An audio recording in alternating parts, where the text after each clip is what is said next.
We are putting this video out there just more to hold ourselves accountable to goal setting every Sunday.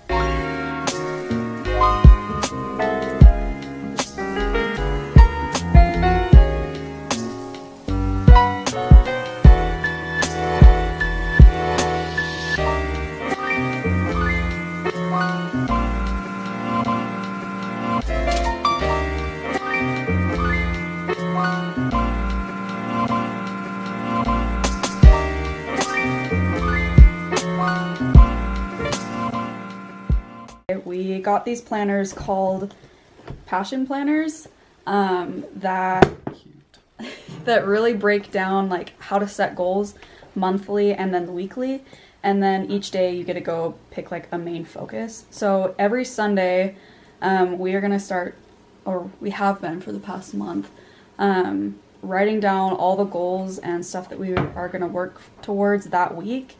And then at the beginning of every month, we do like our big goals that we want to accomplish that month. So we're just trying to show you guys that it is possible to set your goals.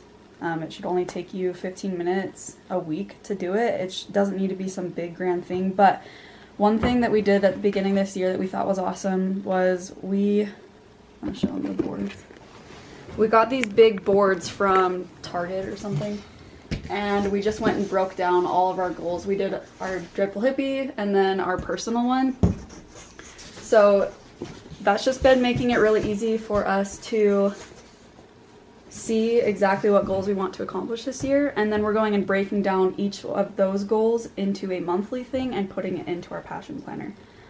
So we're just going to show you guys a little time lapse of us doing our thing. As we go about doing this weekly goal planning vlog, we feel pretty confident in what we're doing because it is working and we're definitely seeing the results. We feel like we've kind of done more the past month that we've been doing this daily, weekly, monthly thing than really what we accomplished the whole past year, it almost feels like.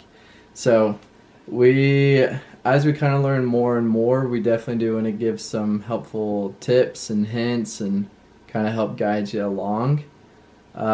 This month we've really learned to differentiate between a goal and a habit. So kind of using this example of breaking it down, and you may not agree with it, and honestly that's totally fine if you don't agree.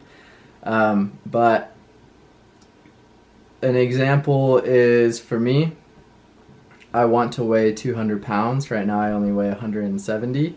So I could make it a goal to go to the gym 4 times a week, but in my mind, what I feel, in my opinion, is that should be a habit.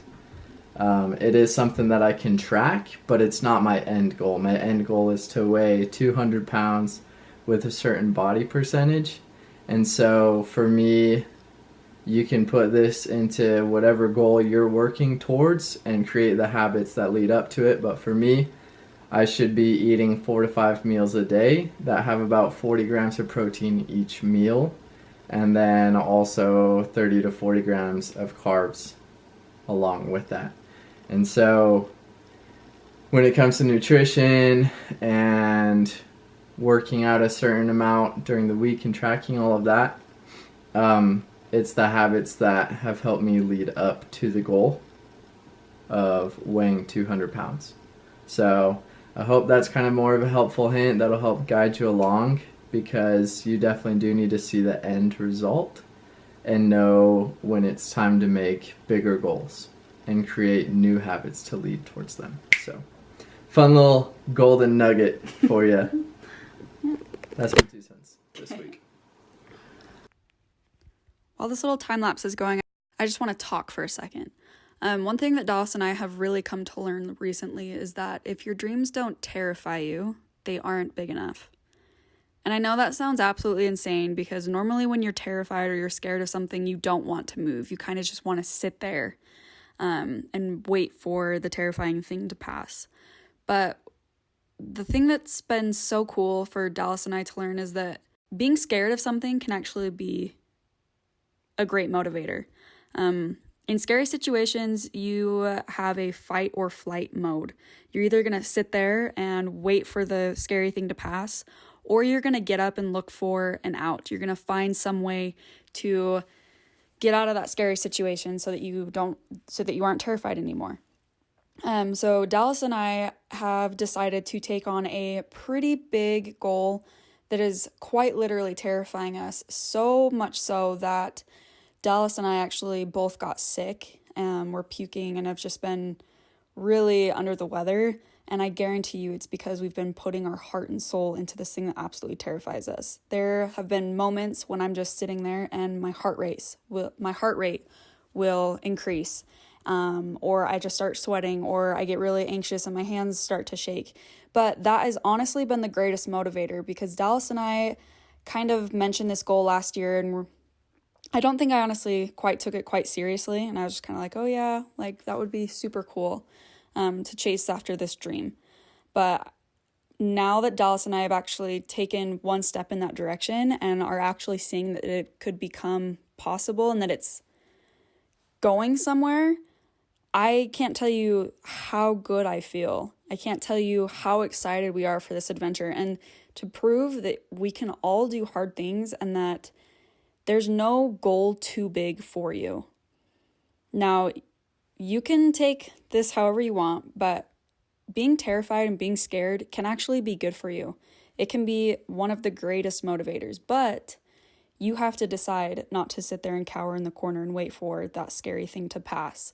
You have to decide to stand up and look for a solution to get out of that terrifying situation. So that's my 2 cents, and let's continue. We're just finishing up our goal setting session. Ellie wants to talk about this.